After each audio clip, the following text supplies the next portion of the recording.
Coach, the third inning there, you guys kind of battled back after giving up all those runs in the first. I mean, how key was that third inning response to kind of keeping momentum on your side?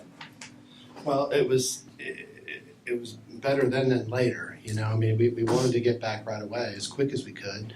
Didn't do it in the second, but coming through and tying it up in the third was great. It was great for the club. It got us back on the groove and almost had to start it over, I guess. And I think we ended up tying it up again later on. It ended up being a tie game. It was just like beginning again. This game almost 0-0, but it was a big plus. Well, the aggressiveness on the base paths, it worked for you a lot. It hurt you a couple of times, but I mean, how big was that in securing this win? You guys took extra bases when you get them. Well, you know, I think really Cisco did a good job on picking over quite a few times and rushing their pitches to the plate. Unfortunately, even though we might not steal a bag, I think the pressure is still there. We can get to hopefully elevate the pitch a little bit for our offense to swing the bat a little bit better. But yeah, taking the extra base when we can is a plus that we have. We feel we have good team speed, and we're going to use it on the path.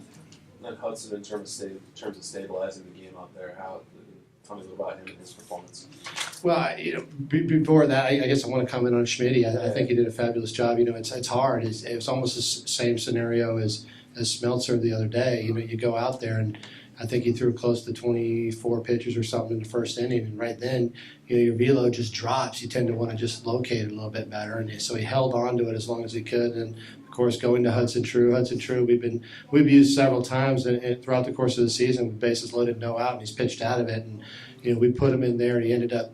He was a little disappointed because we got the jam shot there, and the 2-out hit kind of allowed one of, I guess, Schmidt's run to score in that inning he came in, but.